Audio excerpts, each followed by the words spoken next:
Welcome back to FVTV Zoom Room. I'm Darren Murphy here with Dennis Bean, Derek Collin, and we have Mark Herrick on tonight from Headrite Sports. Mark, how are you? Good, Darren, yourself. Thanks very much for having me. Yeah, no, look, we're all about education and learning on, FVTV in the Zoom Room has come out with a lot of stuff, especially in lockdown now. Two things we'll probably learn about tonight. And just in case I haven't been talking to him enough, Darren, you said you'd bring him on the podcast. That's it. He's an avid listener. But two things we're probably going to learn about tonight anyway. One is do not attempt to cut your own hair in this current COVID situation, because I did it there and it's terrible. And it's really bad. But the second thing is, to be fair, the co-pilot earphones covers a lot of it. Like, I know, thank God for these earphones. They're done awful wonders. But the second thing we're going to learn is, about Mark's Headrite Sports, how he came up with it. But just to start there, Mark, if you want to just do a quick introduction of yourself and again, how your football career started and what were your first inspirations in football and. Thanks, Darren. I guess I came from a football family with my father was an ex-professional footballer. So I suppose best known in Cork for his time with Cork Hibernians, which are, I guess, a club steeped in history of Cork, playing in Flower Lodge. And then my father was also an ex-Irish international. So, so football, we were brought up in the house, being brought to games. He went on to manage a couple of clubs and as a kid, I remember in the Markets Field in Limerick, like I might have been 4 and the tea lady was minding us while Dad was playing and Mom might have been somewhere else looking after my brother. So we spent our childhood often around League of Ireland grounds. So I was kind of brought up in a football world as such. And I guess it would have been hard to avoid playing football even at that time, you know. So as a youngster, I went on then to play. And, you know, as a teenager, I had, I guess, an ambition, like most teenagers, to become a professional footballer. And that's where, I guess, the genesis of, or the roots of my ambitions came, you know. So, yeah, I suppose when you're watching your father play, then was it difficult in that situation where he was playing and you to go on with your schoolboy career, or did the two of them kind of go side by side? You know, would he have missed some of your games or not been able to like take it to games or anything like that? Or, you know, thankfully, I look back on it and I remember he had very little involvement, and now I think parents have a bigger involvement in their child's coaching, and they probably know more from what they're reading. Whereas I look back on it, my dad would have been just trusting the coaches he had, and he never would have felt it was doing too much damage to us. Even though now I look back and often we'd have our coaches with our local brother. Brother Justin was my coach for years at Cardiff Shamrocks club, and a lovely man, but probably didn't know an awful lot about football. But I can never remember my dad saying anything negative about Brother Justin, ever. And then I guess, you know, we played so much football in the street and in the green that I think it was just keeping us, you know, our eye in but we didn't give an awful lot of thought to coaching and player development or any of that is very much in vogue today, you know. And you're probably best known, I suppose, for your style heading the football, like Derek as well down below, and probably myself as well. But best attribute because we're terrible with our feet. No, joking. But yeah. So where did that come from? You know, I can say now, it's a strange. I can say now safely I was good in the air.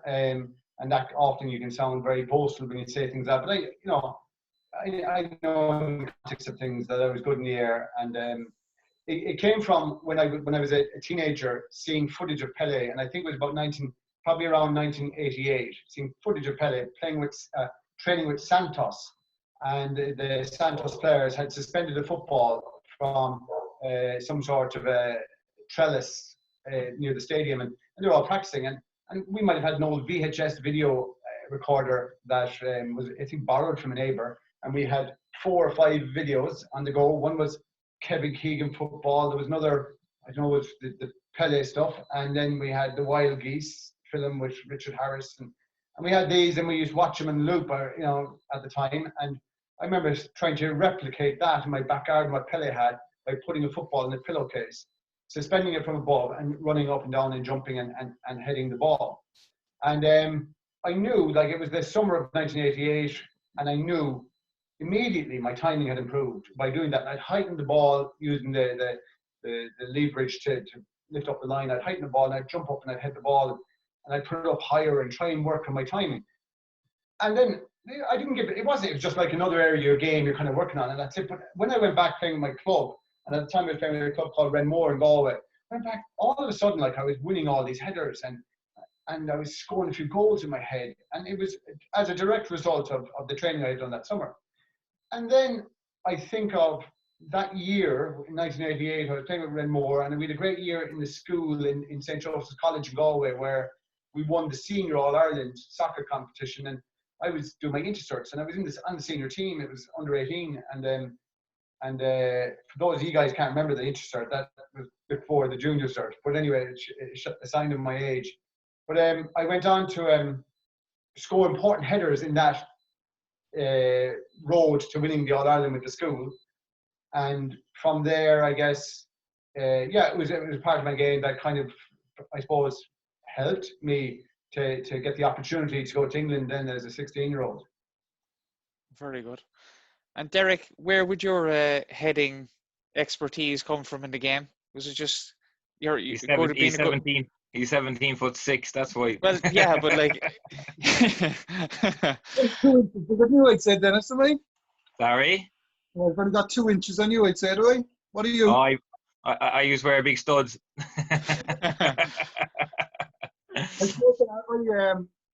We talked about before that I really didn't train in soccer. Like I played soccer in my spare time when I didn't have a GA match, and I played Cork Minor, say, when I was 7 before I went to Brighton.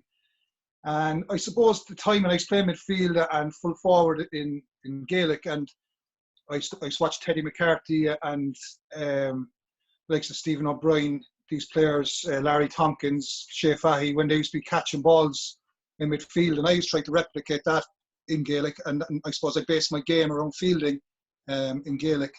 And I suppose so I had the timing from that as a kid. And I remember, like, and I'd be telling young players now that, like, when I'd be walking around the street or hanging out with the lads, I used to practice my leap just when I was out and about. I used to be imagining balls in the air, and I used to be just working on my leap and trying to get my timing right. And maybe if there was a branch, an overhead branch, or a sign, or a road sign, I'd be trying to get up and touch the road sign. And I suppose then for me, it wasn't a huge transition from going from catching a ball in Gaelic to hitting it with my head. So I suppose what I had to change was the distance from my head to the top of my arm. So I just had to change that distance. And I suppose that's where I got my, because people might say, like, my height did obviously help, but I ended up then marking the likes of Niall Quinn in matches, or Pat Scully, or Paul Ozam, or, like, I remember my one game that I played for Brighton in the league over was against Oxford, and it was Matt Elliott. I was picking up for corners as an 18, 19-year-old kid, you know. So even though my height did help, I was put up against the big guys then, you know. So I had to be better than all the fellas my height, you know. No, I 100% agree on that. You know, especially the GA timing for me was unreal. It's as if you see the ball differently when you play the GA, because like a goalkeeper meeting it at the very highest point when they come out to catch it. The GA was the exact same there, and like you said, just the timing of you could have a fella, you know, that's driving into the back of you to try and get a bit of leverage off you, you know, but yet you're not ready to jump for it, whereas they want to be jumping already, and just learning that timing, that you still haven't met the ball at its highest peak yet. And the guy definitely gave me a good advantage for that side, even though most of mine were flick-ons, you know, they weren't going the other way, like. But absolutely, I thought the guy, just the way you saw a ball was differently, I thought, after you were a good fielder in the GA, you know. It's a great point, actually, isn't it? Because I suppose I never even thought about it there until you just said it there, Derek, about like, I would have been the same as well as a young fella. That's your game, GA. You're constantly timing to catch your man. I'm wondering there, like for foreign players, like, you know, they probably, like even when they play football, it's a lot if it's on the floor, so they're not getting that timing really, and you wonder like why they're not great at header in the football. But no, that's a great point. There's a couple of interesting ones that I've heard before. You know, I've read before that it's often sports complement each other. You know, and even for children while they're developing, it's good for them to play different sports because there's different skill sets involved, and one might complement another. But and I don't know how true it is. These were kind of myths. There were stories that Manchester United players at one time were not allowed to play golf because it used to lengthen their stride. When they were walking with their stride. I don't know how true it was. But I wonder, is there fielding the ball coming from distance in hurling and Gaelic is quite prevalent. It's in the game a lot. So reading the flight of the ball early is really important in heading the ball. If you can read where it's going to land, you know, in early when it leaves someone's foot or whatever, and you're reading where it's going to land, if it's coming from distance, and you can then get you can work out where your opponent is, and you can get your ground, and you can jump, or really you can shield them off, or jump up and get a flick, or whatever it is. But one of the things, and Derek was over with me in Manchester City 2 years ago.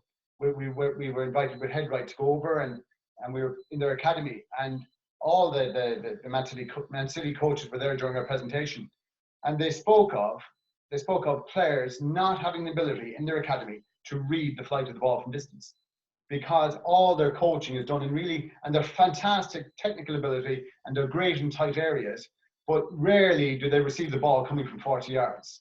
Rarely do they receive it coming from more, and you know, rarely is it in the air. And then they go and play opposition like teams that are going to punt the ball big, and I don't think they're well equipped to deal with opponents because they want the ball on the ground. But and you see that a lot over in the Prem, wouldn't you, Mark? In terms of, you know, the first rule of a centre half is don't let it bounce. I've yet to see a Man City player or bar Van Dijk now who could hit airplanes, you know. But they'd always just let the ball bounce over their head, run on to play back to the keeper and go on again. They just don't know how Otamendi, you know, when Mascherano went back at the back at Barcelona, they weren't headers of the ball. They never knew how to head it. So when they went up against the big boys, you know, Dzeko was a typical example for it, you know. When they went up, they just let him have it. Yeah. They didn't even bother competing against him, you know. And that's why the likes of the Man Cities and the Barcelonas always struggled against teams that they just lump it, because they were putting themselves under pressure because the ball was going over the back line a lot more, you know. But I think, Dennis, on that as well, like that company's been a big loss to them. Like company had a presence, and I think that there was a when he was in the team, they looked a lot. Their structure looked much better. You know, he cleaned up in the air. You know. But again, I'm sure he used to spend these. Well. I'm sure he used to spend these summers in West Cork playing GAD at Eat Company. he was down in Skull. On Mark's point there about Man City, an interesting point they came up with was, I can't remember the stat or the figure they said, but most of the players in their academy all the way up, they won't make it, that they'll be going out to other teams. They'll start in Man City's academy, but they'll end up going down the divisions to the Championship, to League One. And teams that are looking for the Man City players, they're looking to see if they can head the ball, but they haven't done any heading practice throughout their time at the academy. And also, it's a big deficiency they have. The fellas that don't make it, especially if you drop down the leagues as well, as you know, Derek and Murph, you know, when you drop down the leagues, it's the battling that goes on down lower in the leagues. You know, the ball's been in the air a lot more than it is in the Prem. And Barcelona has the same stat. If you actually look at, probably, I think this is something like 50 to 60% of the Spanish players has come through Barcelona. You know, they come through the academies, or Barcelona loan them out to teams, or that Barcelona might have 6 or 7 under sixes. So Barcelona A, B, C, D, they don't do that, so they loan them out to local clubs, and local clubs have 5 or 6 players. But like that, they're all built in the same mode. So when they start dropping down levels they just start evaporating because they just can't play that style, you know. Yeah, no, definitely. Just before we get into the whole mechanism of it, Mark, just going back to when you went to England, where did you go? I went over on trial with Peterborough United in 1989. I just done my cert that summer. I turned 16, and I was training with Limerick. Billy Hamilton was manager of Limerick, and Peterborough United were playing Limerick in a pre-season friendly in Sligo in the showgrounds. They were playing Limerick, but they were leaving to go back to England from Sligo. So the deal was I was going to go up to Sligo with my mum and dad, watch the match, and go back on the team bus with Peterborough first team. So that happened. It was after race week in Galway, late July 1989.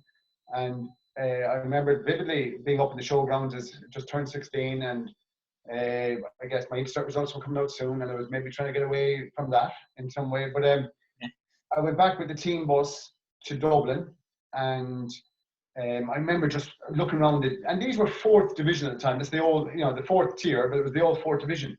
But I remember being on the team bus and just being in awe of these guys, like, and looking around and hearing where like getting chatting to one or two of them and hearing what teams they had played with. And I was so impressionable that there was a guy called, he was Tony Godden. He was the goalkeeper at Chelsea at one time. I was a Chelsea fan as a kid, and I had a poster of Tony Godden on my wall at home, kicking the ball out.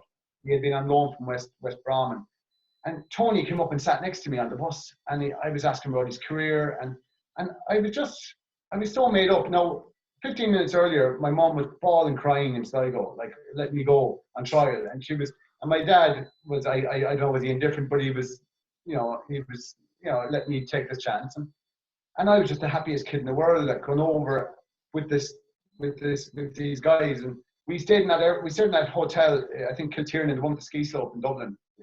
So we stayed there the night before we went back to Dundee, and I remember they let me room with Tony Godden, and I remember as a 16-year-old rooming with this guy, and a week earlier I didn't know I was going on trial, and I'd never been on trial before, and I remember just him saying, and they started calling me Paddy, so all these English lads would call me Paddy straight away, and at the time I didn't really even know about the Irishness of Paddy and it being a derogatory kind of term for an Irish lad. But I accepted it because they were actually calling me something. It wasn't like I wasn't, it was even an identity thing that they knew who I was. And Tony Godden said to me, he said, Paddy, we're going out in Dublin tonight. You're going to try. Probably the best thing you stay put. I didn't drink. I looked after myself well. Of course I was staying put. I wasn't going out with these lads, full-time professionals who were all in their 20s or whatever. And I remember Tony Godden went out, and I remember waking up in the morning at 8 o'clock, and I looked over and his bed was made, and I thought to myself, that's a pro. I thought I want to be a pro as well. And looking over and going, he didn't even wake me up when he came in last night, and he's gone for a jog now this morning. And that's what I thought until he came in. Until he came in, about 20 minutes later, bouncing off and in bits, and I hadn't even got tingling at this stage, and immediately, like, your perception of all this is changing really, really fast. And I went over on trial, had a very successful trial, did really, really well in that. I didn't fear anyone, and I went and did well, and I signed then for as an apprentice on £29.50 a week, and that was 1989. I spent 2 years then at Peterborough. And how did you find it over there, playing when you obviously played first team football and in with these guys? Did it kind of, I suppose that's in football, like, isn't it? It's you're in awe, you're in wow of people, and that's the beauty of the game as well. You could be playing down even in Turner's Cross, and there could be a kid there, asking you to sign his ball. He could be playing with you then on the pitch a couple of years later, and that's the way football works. But absolutely, and I remember being so impressed when I was playing all these reserve games all around England. I remember being in Wrexham's. I remember my dad telling me that Martin Sheen, Father Sheen, was that played with Wrexham. He played with Cork with my father. I remember playing against Wrexham in a reserve game Wednesday afternoon, and just being in this, I think it's called the Racecourse Ground. I remember just being looking at this fantastic stadium where I think previously Welsh internationals had happened. I remember even in the toilet going, imagine all, like, this is how impressionable I was. Imagine all the great players that went to the toilet here. Which is absolutely nuts. But anyway, such was I'm not saying that my naivety. You're growing up fast, but you mentioned first team. I didn't get into the first team at Peterborough. I was an apprentice. I played loads of reserve games, and I was called into the first team for the Rumbelows Cup in 1990 against QPR. This is a time I think you're only allowed 2 on the bench, and Mark Lawrenson was manager of Peterborough at the time, and he called me in. Say it was a Wednesday evening match down in Loftus Road, and I remember my name. I got told by some of the other apprentices that my name was on the team sheet, and it went on to the team sheet. I think it was maybe 14 names on the team sheet, and mine was one of them. And I actually thought I was there to bring the skip. I didn't put my boots when I went to put my boots in, I was fitting my boots for the match. One of the other apprentices told me to cut myself on, who they think I was, that there was no way I was going to be involved. So I actually didn't even put my boots in the skip to go to London. And I went to London with the team that evening. And I remember being out in the ground, and the ground was filling up. And Dave Booth was the old assistant manager, and he started asking me about the match and how I felt about it. And I said, grand. And I think he asked me, did I have my boots? And I said, no. But I didn't even, it didn't even register with me that I didn't have my boots with me. And then I was left, I didn't make the bench because I was the only guy who didn't have boots, and I didn't make the bench. And I remember being on the pitch, and I was 17 years of age, 16 or 17 years of age. I remember being on the pitch, and the song Baker Street came on, and it was Jerry Raftery, and I was looking over, and Ray Wilkins was warming up there, and the ground was filling up, and it was so atmospheric. And I just remember, and I started bawling, crying. I started crying with the emotion of, now this is the Rumbelows Cup. I'm not even on the bench, and I was so caught up and so in awe of this dream of being a footballer. And I was so happy that it didn't matter. And now I look back and I see there was bullying going on, there was intimidation, there was all these other things that I didn't know was happening at the time, but it helps to formulate you as a person. And that was some of the experiences I had, but undoubtedly very positive experience. But navigating through all that difficult territory wasn't easy either, you know. And so I spent 2 years at Peterborough. I know I'm probably going on a little bit, but I guess when I get going, you'd hate to be in my class. I'm a school teacher as well. Sometimes I never like to be in my class because the kids would. That's what I like about these calls, Derek and Mark, is like, you know, the people you're listing off there, Ray Wilkins and all these lads, you know, they're household names now at the moment. They've managed or coached at the highest level. Some of the boys we played with haven't really got there yet. So in a couple of years' time, you know, we'll be spouting names that, bloody hell, I remember him. I remember my next door neighbour here, you know, his youth team went and they came back and they said, oh, lads, this lad here, he's called Messi, Lionel Messi, this lad is. Watch him, he's going to be unbelievable. He's going to be the best player you've ever seen. Not knowing who they were actually talking about at the time as well, you know. So, like, if you think of the names and the stature and what these boys did, it was unbelievable, you know. Yeah. And I think, you know, it was at a time when you know, you'd have posters on your wall. I know kids do that now as well, but I was only thinking of this earlier. Like, my dream at the time would get into the Rothman's yearbook. Rothman's was the book of the library of whoever's playing football, you know. And you think of it now, like, if you were to say Rothman is a cigarette company sponsoring a book, that this is where, you know, everyone who ever plays. And this is pre-internet, whereas if you wanted to find out who managed a team, you couldn't. So if you find out who managed them maybe 6 months ago, but you can't get information at the touch of your fingers. And so, yeah, I don't know what your experiences were, but mine then turned into, like, I just didn't want to go back a failure. I didn't want to go back. People, when I was going over there and to England, people were saying to me, you know, don't you be coming back now like some other lads have. You know, go make it. And it would really give me encouragement. But it was one of the things that I felt that, you know, I was lonely as well, and I was homesick.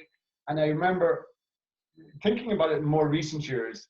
I remember the Gulf War came out at the time. The Gulf War, I think it was 91. And then there was talk, maybe for a few days, that the Football League could be cancelled if things escalated. And I remember thinking, if that happened, I would be able to go home and not be a failure. You know, like, I was really thinking that the Gulf War could stop me being a failure if I went home. You know, that, like, sure, look, I couldn't. I had to leave Peterborough because of the Gulf War, you know. And I guess, you know, that was, you know, I don't know why, well, the relevance of that, but I guess, yeah.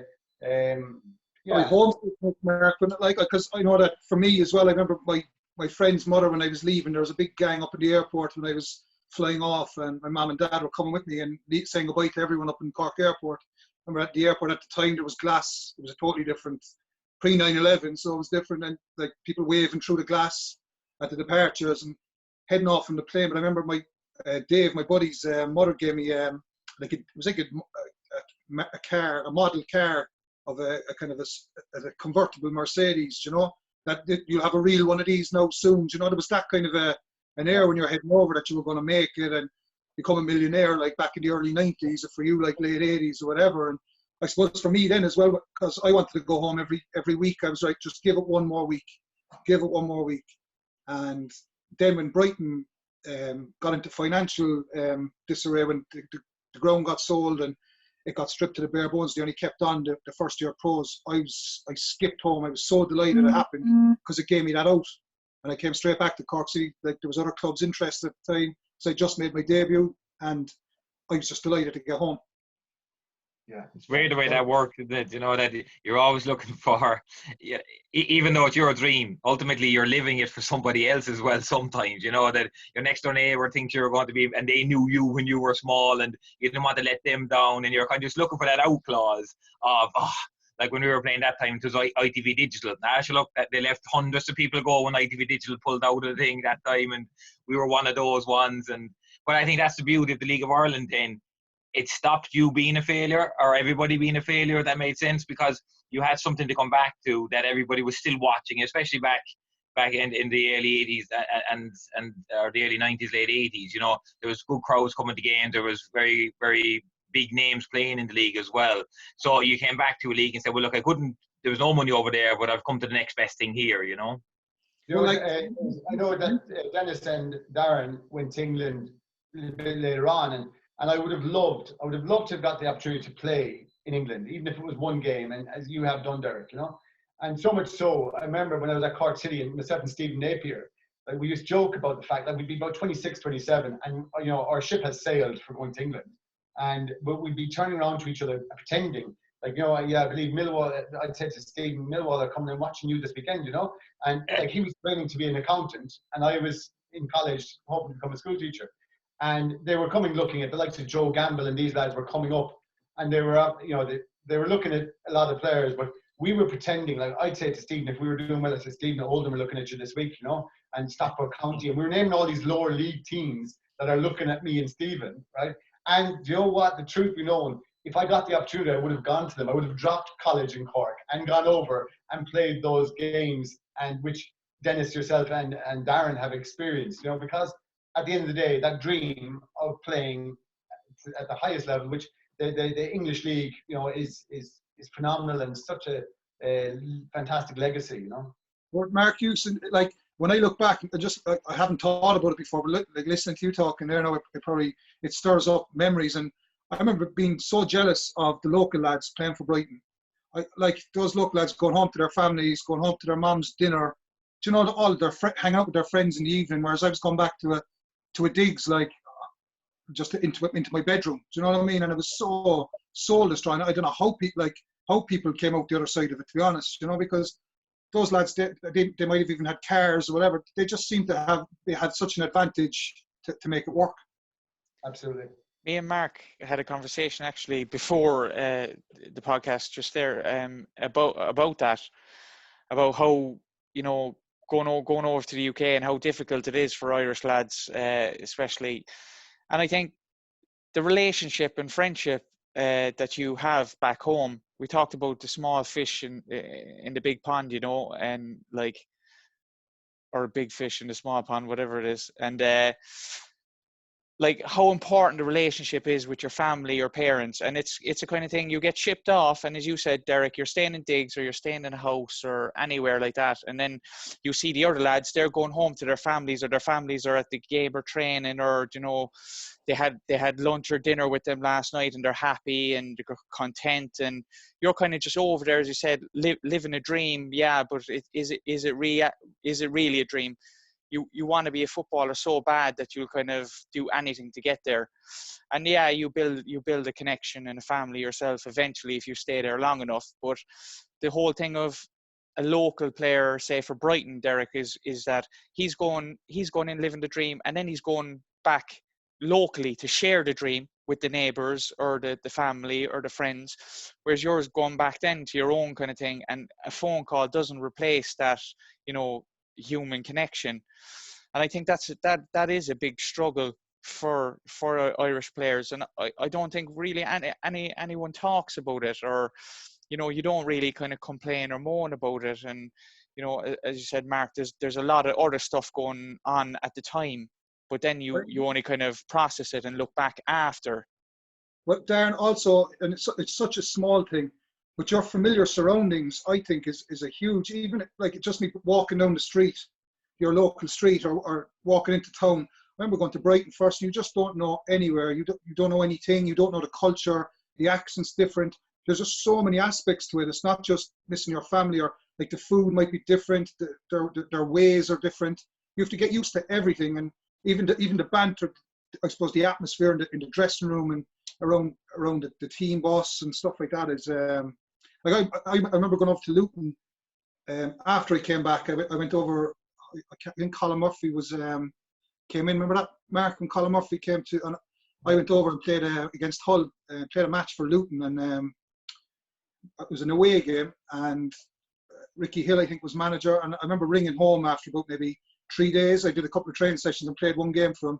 And I rang home. There was landlines at the time, and said, "Dad, I'm coming home. This isn't for me at all. I'm not having it." Whatever. He said, "What?" He said, "Ricky Hill's just after ringing saying that they want to sign you." And I said, "Not having it." Like the lads were having food fights on the bus and all this kind of stuff. And I was so used to the likes of Mark just mentioned, the Stephen Napiers, the Decky Dailies, the John Caulfields, Fergie O'Donoghue's, all these guys, Colin O'Brien, I was used to all these, I suppose, mature, kind of decent, I suppose. Not that the lads weren't decent, it just wasn't my culture, you know. It wasn't something I was comfortable with. And I came back to Cork City after I cut the week short and came home, you know. Yeah. I think that's where the saying, there's no friends in football, isn't it? You know, that fellas really are just there to make a living and just to fulfill it. I suppose that's the outside looking in, you're seeing, you know, this more or less perfect world, you know, when you're a professional footballer. But there's so many different facets. Like there now, you know, you might be on a bus and it could be the loneliest place in the world. Yet you have 25 people on a bus, but you're sitting there going, bloody hell, I don't want to be here sometimes, you know. But my scenario was slightly different because, you know, no matter where I played, coming from Abbeyfield, I was going to be away from home anyway, you know. So whether it was Cork, Limerick, Galway, Dublin, it made no difference to me. So like whether I was an hour and a half down the road or an hour and a half on the plane, it was the same difference for me. So I either had to make it work or I didn't. You also loved food fights as well, isn't it? I didn't fight with it. But just touching on the failure thing as well, and I swear I hear it a lot in football. Like people think, you know, a lot of footballers think, you know, coming home from England or, you know, not getting signed by a club and failure, and then that's it. I'm a failure. Like I think if you've put on a pair of boots and played at a decent level, like, you know, that's everyone's kind of dream in a way that's interested in football. And I think it's probably perceived, like, you know, you look at, right, even now, like, you know, probably Roy Keane, probably one of the best footballers that Ireland's ever had. You know, he's on Sky Sports and stuff like that. He's what success probably is for an Irish footballer. But there's a better chance of winning the lotto than that happening to someone. Do you know what I mean? It's like, I think the failure thing really needs to kind of be worked on as well with players. And I think, Derek, you're kind of strongly working with players as well on that kind of scenario. Is that, like, lads, you're doing something here that you love, and how do you continue doing it? And, you know, yeah, I think that's where the league has been brilliant for the likes of all of us. It picks up the pieces of fellas' careers, and I think that feeling of failure, I suppose I never really saw it like that. I always felt like I'd even GA maybe to go back to. So, and then the league was there, and the league just gave me such a great life. Like in the long run, it gave me, and it still is giving me a great life. Do you know what I mean? So I don't think that the benefits of our league is talked about enough. And that was back in our day, not to my know, since the likes of Kevin Doyle has opened the doors for all these players to go over later. And Dennis, you probably, and Darren, you might have benefited from that move that Doyle made. You know, like, I think once he went over, it kind of opened the floodgates small. But, you know, I think our league has a lot to be credited for, even the well-being of. Could you imagine if our league wasn't there, and all these players that are coming back from England and not able to get through all what we've talked about, that navigate that journey and have to come home. And imagine if the league wasn't there to pick up the pieces for all of them. You know, it's. I think you had that, Mark, didn't you, with Keith Fahey? You know, when Keith came back, you know, the league was kind of a comfort blanket. Like, there was no way in the world that Keith wasn't good enough to be playing over in the UK still. You know, but he just had to come back to deal with what he had to back at home. You know, but the league gave him that comfort blanket to come back to play in a good league, play with good players, earn a few quid as well, but be able to be at home with family where he needed to be at. You know, so it's yes, obviously the UK, and that's the kind of the holy grail at times for people to look at. But I think we spoke about it a couple of weeks ago, where, you know, some people at the second, third, fourth division, they're just as happy to be in the second, third, fourth division. They're earning a nice living. They're in a nice place where they like to play. They like the manager. They're in a good spot, and that's happiness for them, you know. Whereas some people playing in the biggest clubs in the world are just not happy there. They're just not happy there, you know, and they just end up being slowly but surely eroded away, and they fade away to nothing, you know. So the league definitely gives that feeling of security when you come back, and then you can start building your career again. And then maybe you go back over a bit more mature, or you might have a family that you can bring over, or whatever that may be. Because, Mark, you were talking about being the 26, 27, the boat had sailed. I was kind of in that boat as well, in terms of where you kind of went, look, at 27, 28 is very rare. You'll kind of go back over, you know. But the way things transpired, that's when I went back over. But again, there was a family there. I could bring the wife over, etc. So it definitely gives you that, I suppose, little help along again, as well as being, you know, you meet some of the best lads you'll ever meet playing in the league. It's just a very, very good league to be involved in, you know. And what you said there, Dennis, about no friends in football, maybe that's an English thing, because I think anytime you meet some of your ex-players, your ex-colleagues, now, it's even look at us talking and stuff, and we've so many friends from football. Mark and me are I suppose we've never lost touch, Mark. We'd be very close. We'd be on the phone all the time. And I think in Ireland it's a bit different. I think they're. Oh, absolutely. It's definitely a UK thing, and that's what I mean. But you're on a bus, you know, you're over there. You literally, you just have to make the job work. Whereas when you come back, you're in your local culture, you know people, and it kind of comes into what Noel Feeney used to call that family environment, you know. No, definitely. But we need to probably build a bigger network for sure in Ireland anyway, definitely, and kind of work a bit more together. It's kind of football in Ireland is separated out into so many different sections, and, you know, it could benefit if everyone kind of came together. But anyway, let's get on to headrite sports, your influential invention, Mark. So obviously you kind of started off the kind of Pele influence, but where did you start headrite sports? Like, did you just say, like, right, I'm doing this, or what? Or I guess when I did a little bit of management when I was in local football in Galway, and I remember I'd put a football into a pillowcase and hang it from the crossbar, and just because I wanted, you know, a variety in training, and I wanted our players to be good in the air. And then I was involved with Merview United when we were in the League of Ireland. I was assistant manager to Johnny Glynn, and at Merview I said, no, where can I hang a ball? These lads can jump higher, and they're athletic, and, you know, I said, we had a very little budget, and I said I wanted them to be good in the air. It's only one data point. I said that we could be competitive in the first division, League of Ireland. So I came up with this frame that would go into a socket in the ground, and there were two balls hanging off in pillowcases, and the lads, we did it in training, and I didn't care what it looked like. It was a bit out there, you know. There'd be people running by, and, you know, it grabbed people's attention, but I didn't care that our lads enjoyed it, and I could tell that we were becoming more competitive in the air, and I think this contributed to it. So, and then about that passed, I left Merview, and I left football for a couple of years, and I was more into cycling and other things that I was exploring. And with Damien O'Rourke, who played with us, Derek, and I know you know him, Dennis, and Damien. Yeah. Damien was playing with Merview at the time, and he asked me, he actually resurrected that old frame with another lad, Michael McSweeney, I think. There's a Michael McSweeney. Yeah, from Cork, yeah. Himself and Michael were playing with Merview, and they resurrected that old frame that I had, and they put it into the ground, and they used it. And Damien came to me and said, Mark, I think there's something commercial here for us. So Damien and myself then pursued that for about a year, where we said, okay, how would you go about commercializing a product like this? And we looked up, was there anything else in the market, and what was there was crude enough. So we said, could we come up with something sophisticated? And to go down that road, I had to start saying, listen, if we're going to do this and it's an empty market, let's go to Enterprise Ireland and let's see, can we get a few quid? And that's what happened. And I went full time into this. And Damien got more involved in music, and I was kind of doing this on my own. And I took a career break from school teaching, and I went through different rounds of funding. And when I say different rounds, it's small money in the business world. When I got the best part of about maybe 75,000 in funding and somewhere in grants. And with that money, I took 2 years out of school, gave myself a small wage, did some prototyping, research, patent, and was able to prove the concept, we think. And that's roughly where we're at now, where we went and we started to look at the design. We tried it out with teams.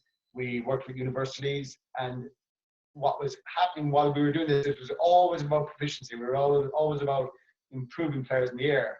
But then as more news was coming out down the line about heading being bad for you, but we said, well, our ball is traveling at lower speeds. You can put in a foam football into this. So we can work on your timing and your technique without the heavy head impact of standard training practice.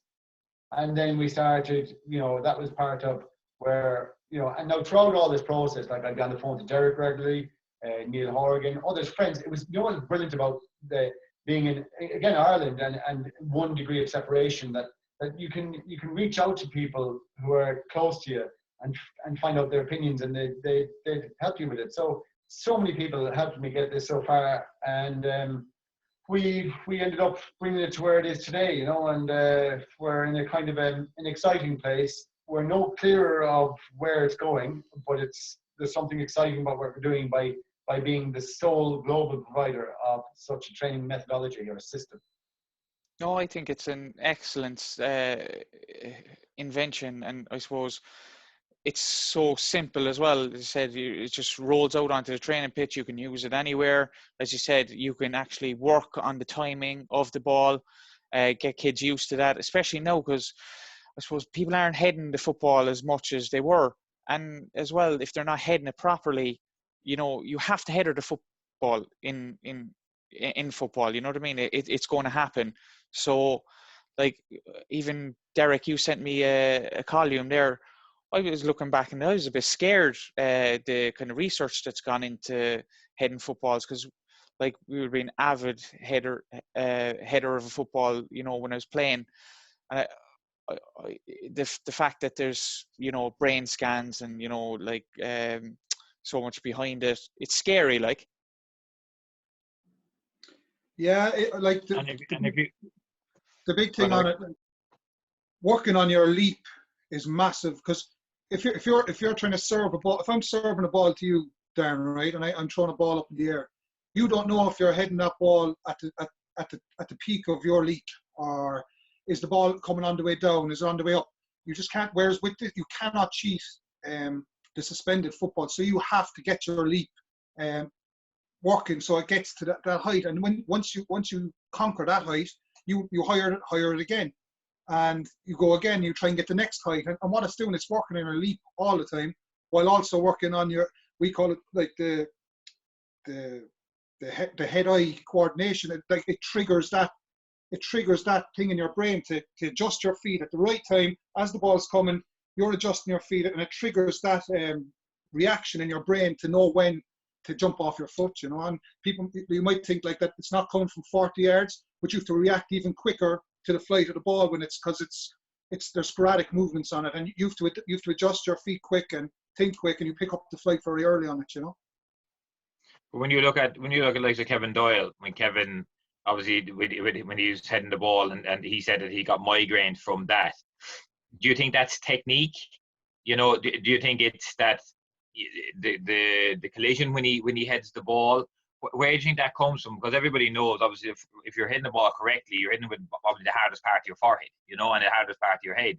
And, I'd rarely, if ever, I can remember a time when I was hitting the ball that I go, bloody hell, unless you headed it wrong, and you get it right between the bridge of your nose, and you get the watering in your eyes. So do you think a lot of these studies that are coming out is because people are heading it wrong, the side of their heads, or they're not meeting it correctly? Where do you think that they're getting basing their studies on? There are studies that have been done, that shows that that concussion does happen from poor heading ability. So from just getting a concussion from heading a football. So, and those studies were Purdue University in United States have done a few studies on that going back a few years. But the most recent studies are showing the links between heading footballs and long-term damage. So it's the subconcussive blows, the repetitive heading over a career. Unlike, we'll say, and I don't know in the situation of Kevin Doyle, but I did remember reading his retirement statement, and it was something along the lines of saying that whenever he headed the ball, he was getting these headaches. Yeah. And you know, so the obvious thing to do is maybe like take out the root cause there and stop heading the ball, but and he ended up stop playing. But I couldn't tell you, you know, that one is rare enough where you hear of players heading the ball, getting headaches and stopping playing. I haven't heard of others besides Kevin doing that one, but I guess the big study and the alarm bells are ringing with the sterling work that has been done by the likes of the Jeff Astle Foundation, the daughter Dawn Astle of Jeff Astle, who's the coroner's report in Jeff when he died at 59, and the coroner's report said he died from industrial disease. So he died from heading footballs. And I think the symptoms, you know, showed up many years earlier to this. So that's the one that I think is becoming the alarm bells are around that. And that's why that has driven the ban in the USA, or sorry, the restrictions in the USA and the restrictions now in the UK and Scotland, and Northern Ireland as well, which came just prior to COVID. So how that was going to be rolled out, we don't know. The FA in England have implemented some guidelines on when heading should be introduced and how it's done, at frequency of practice and things like that. But again, you know, it might be a case of you know, lip service, or it might be a case of, you know, that this might work. But what we're kind of saying is, and Noel Mooney was great for us when he was with the FBI, and he's invited us back to go to UEFA and speak with them. But Noel was great, and what we're looking from Noel in the future, or from UEFA, is to say that it will be okay, irrespective of restrictions. It will be okay to practice with foam footballs, that which we had done studies on. So you know, suspending the football from above can be done in various different ways, but we're part of what we're doing. There's a program and frequency of practice, and we brought out our own guidelines. So prior to anyone doing this, and we're kind of, you know, probably a good bit ahead of the game, no pun intended, you know. But if you look at that, then Mark, in terms of, you have a scenario where potentially there's bans in heading balls up to a certain age, you know, and then you have a limited amount of heading the ball, but yet when you go playing a game, it has to be part of the game. So that's where surely headrite comes as the peak intermediary between a training session and a match. Because if you can't practice it in training, when you go to a match, you know, basically become an issue for your team. Whereas if you can put the foam football on it, and that's a full training session built around that, you could actually be landing right in the middle of that sweet spot, couldn't you? Yeah, so the English restrictions are that there's no heading in training up to under 12, I think. So no heading in training, but you can head in matches. And it's exactly as you're saying, Dennis.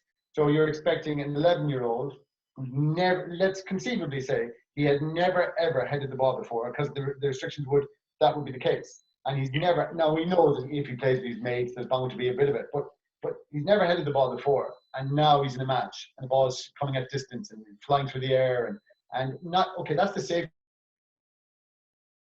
side of it. Besides that, he's not going to be very good. Whether he can make that ground up in the years ahead, you know, quite perhaps. But the USA restrictions are quite different. They're just limiting, there's no heading in matches, but there's also no heading in, they're allowed practice, I think it's 30 headers a week. And so it's very difficult to implement these guidelines. And I've heard some of the problems associated with these guidelines. Players are putting their feet in the air because they're not allowed to head the ball, and they're kicking it out for corners because the corner is an advantage to the opponent. And so there are some, like, and I don't know, has that been thought out when they implemented these new guidelines with the English FA? But either way, our messaging and our system, as you've alluded to, Dennis, is fitting into a very, very unique space, allowing this skill to remain in the game, keeping the integrity of the game, but protecting children, adults alike. while letting them practice. And what we have shown, Derek, and you agree to this, it's great fun. You know, it's an enjoyable exercise. What I love about it, lads, is maybe you're doing a session with young lads, maybe 12-year-olds, 10-year-olds, and they haven't really headed the ball before, and at the start they're struggling big time, and they don't know how to head the ball. And after 10, 15 minutes, you see the improvement. Just they get, because they realise that the foam football is no threat to them, you know, and there's nothing to be afraid of, and they start getting used to adjusting their feet and timing their leap and stuff like that. And after a while, there's great crack. We do little relays with them and break them up. But no, it's brilliant, because I would have loved it as a senior player at the side of the training pitch, because instead of me, say Darren, a few of me, or me and you, Dennis, were practicing heading, we pinging balls at each other, try to practice our heading, or throwing balls up in the air, match balls, and we're heading the ball. This would take the place of all that, you know, and it would safeguard people's health, future mental health, you know, because it's not really the match that's how many times do you head a ball in a match? It's all the heading you do in the week in training to get. Absolutely. If you remember those training sessions, you'd have the lads at the other side of the halfway line just pumping balls up, and you'd be heading them back over the halfway line, you know, and this ball is coming at force and you're heading a bit force. So absolutely, I think it fits into that sweet spot. But I think you hit a nail on the head there in terms of a fear for a kid. So if you have a kid that hasn't headed a ball until he's 12, he doesn't know what that feels like. He doesn't know, you know, is it going to hurt me? Is it not going to hurt me? Where is the line here? Like, I do little kickers here, and just give them ball familiarity. You know, when that ball is to hit them, even on their leg or their stomach or their arm, it doesn't actually hurt them. But the amount of kids that will shy away when the ball is being moved to them. So imagine you extend that to 10s, 11s, 12s without that sensation of being able to head it. You know, I think it could be a very weird one to see how it transpires if that ban continued on and then they started heading at 13. Potentially could do more harm than good. Yeah, no, like, definitely. Whether we like it or not, like, people look at Dundalk and they look at the style of play that Dundalk have shown over the years. But last year, I think it was 30% or the goals mark, wasn't it? Around 30% mark of their goals were from headers. Yeah, oh, absolutely. It's a huge part of the game. It can never leave the game. But like you said, they can probably make it better, and obviously headrite would fit into that category of making, and as a professional training tool, you know, instead of lumping balls from a halfway line, you know, it gives a more consistent chance of you to head a ball clear, you know, that ball is coming all the time, because I might kick it to you too high or too straight or too whatever it may be, where this is a consistent training tool. It's a great idea, you know. And you know what, even from what you're saying, like, one of the areas in my life that I got confidence from was heading, right? And then, like, let's say I knew I was good in the air, but you can't. I don't think you can get genuine confidence. You can't get it without doing it. You have to do something to get confidence. You can tell someone how you, like, you can tell me that I was the fastest guy in the world all day. Keep telling me that. I knew I wasn't fast. I just knew it, you know. And with that, but with heading, the confidence that you gain from even a little bit of practice, and then being, you know, confident enough to head in the game. So I do think it obviously fits into the game. The game is changing, and there's more becoming more clinical. And but yeah, so besides that, it's fun. I must say, as much as kids are enjoying it, as much as this is a business that's trying to change. It's trying to be disruptive, trying to change the way we do something, which is very difficult to make a cultural change. But, you know, with Derek, one of my closest friends, to be part of this, and to be in Man City and Brighton and we're in Florida and places, that's the fun part of it. That these are lovely experiences, and who knows where this goes. And so it's a very interesting place to be, you know, for this, we'd say, this Irish company. No, hopefully it's taken on.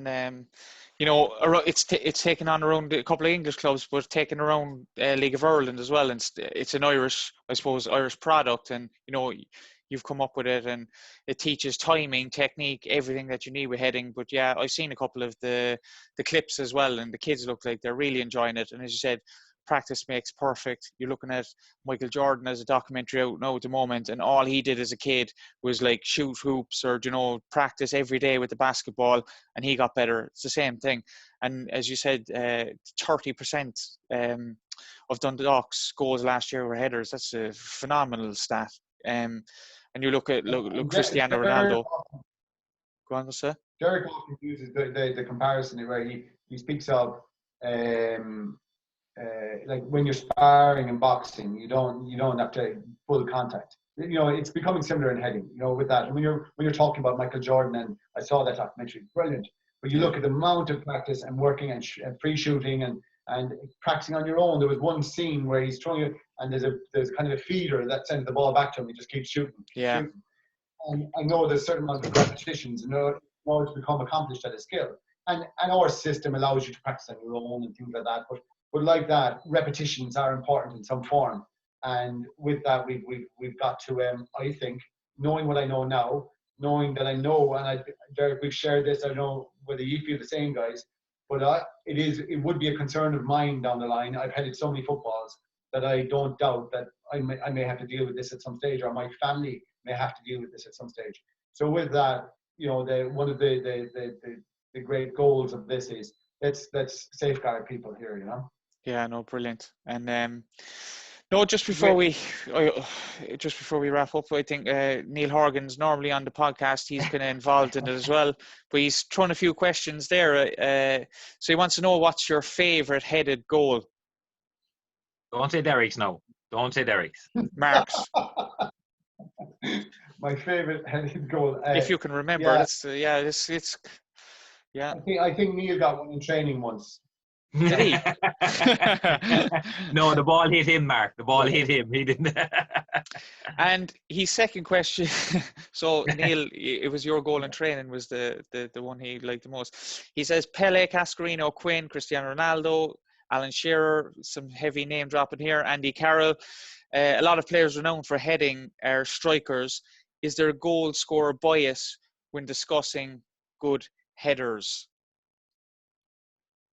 Do you know what? I think when I look at the great headers of the ball, often I think more of the guys who aren't tall, you know, and I remember Lord rest him, Gary Speed was excellent in the air, you know, and I remember Tim Cahill at Everton, superb in the air, not for a big guy. I think that gentleman at Liverpool, Karl-Heinz Riedle, was not, he wasn't over 6'2", but he had a fantastic timing, fantastic leap, you know. So I kind of always admire the guys who have to jump really high to get their headers in. So that's kind of where.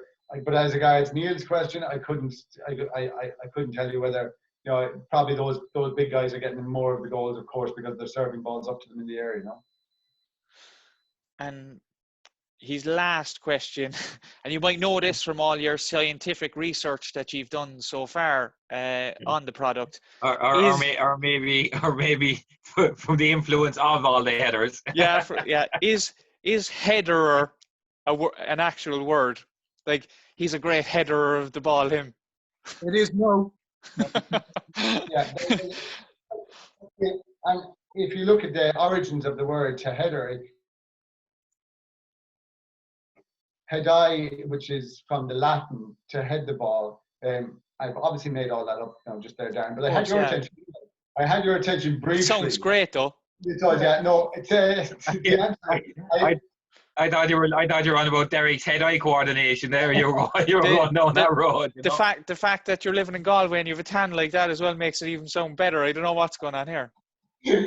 No, I think we've been called out with that one before. He's a good header of the ball. He's a good header. Yeah, I think the plural is header, I think. Okay.